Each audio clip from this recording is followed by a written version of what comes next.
G'day folks, today we're going to be tackling an issue of invasive weeds out on the other farm.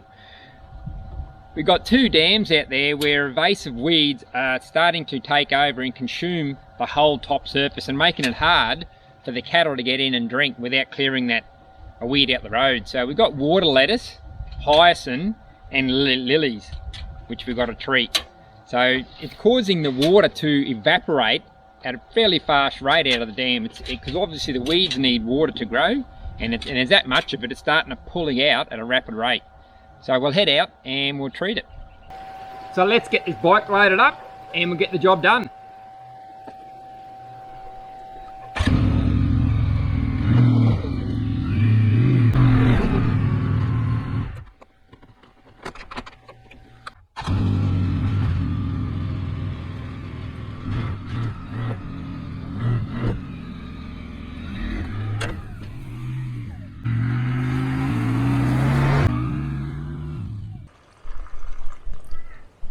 G'day guys, Jason here from the other farm. We've got Nick on the back of the camera. Hey everybody! The only thing I didn't mention was the poison we're going to be using. We're going to use glyphosate 360. It's the only poison that I noticed that it covers aquatic weeds. But when you do use it, make sure you read the precautionary measures on the back and the instructions, because it mentions do not use upstream of 500 metres where they're pulling portable water. So that's water like properties where guys are drinking the water, or town water. And also mentions about still water, so that's things like lakes, dams, rivers that don't run. It's also 500 metres from where they're pulling out portable water. So what we'll do now is we'll bring the sprayer over and we'll fill her up.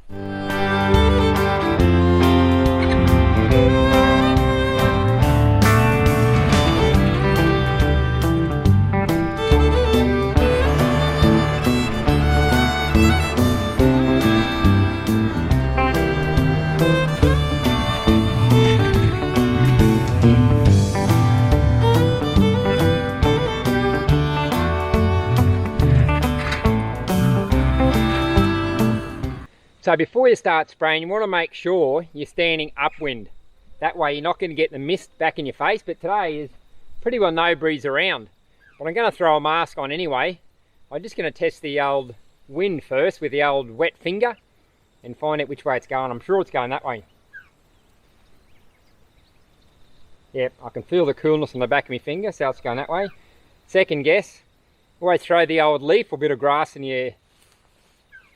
Yeah, no, that just pretty well fell straight on top of me, so I'm going to go that way, because I know there's a slight breeze that way.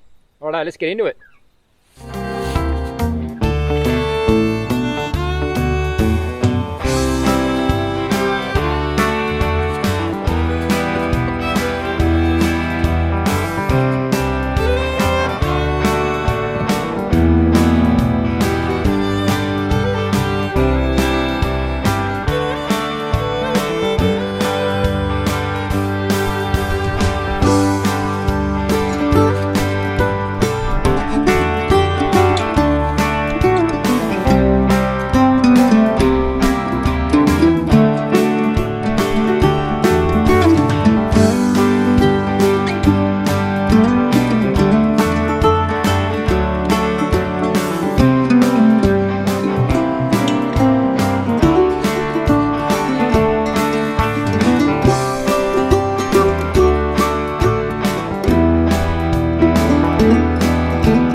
So on the back of the bottle it says you'll notice things start to happen and die off in 7 to 10 days, but it doesn't take full effect till around about that 20 to 28 days, approximately 3 to 4 weeks. So we'll come back then and have a look and see what success we've had on the spray. So it's just a little under 21 days now since we sprayed that dam. On the bottle it said 21 to 28 days to take full effect, so it's just under 21. So we'll go down now and we'll have a look. The storm cloud there, being able to get much rain out of it. I think there's none predicted today. This looks pretty good. First appearances, we'll get up close and have a better look. Yeah, done a good job, guys. Like I said, just under 21 days we had it sprayed. So I went around the outside. So yeah, it's pretty well all dead. Nicole checked it probably a week and a half ago. I didn't get out. And she said the bit in the middle is still a bit green. There is bits and pieces in the middle there. That's a little bit green. But all the other stuff, they got full foliage coverage, spray, has all gone. There were some big lilies there, if you can recall, earlier on in this video. I reckon they've died off and they've sunk under the bottom, because all this here, there's a fair bit of lilies through here. I can't see any lilies. There might be a couple. So yeah, I reckon it worked on those lily pads too. And I was a little bit worried because there's 50% water covering those lilies, but obviously they had enough surface area. So this is it. I'll try and drag a bit out. If I can't drag it out, I'll just be filling it up and that'll just rot in the bottom. Eventually we'll just get a bucket in with a excavator and we'll clean it out. So that was well worth the effort, guys. I just got to get my fire pump going out of the creek and we'll fill her up. So have a good morning, have an awesome afternoon, guys, and a terrific evening wherever you're watching this from, and we'll catch you later.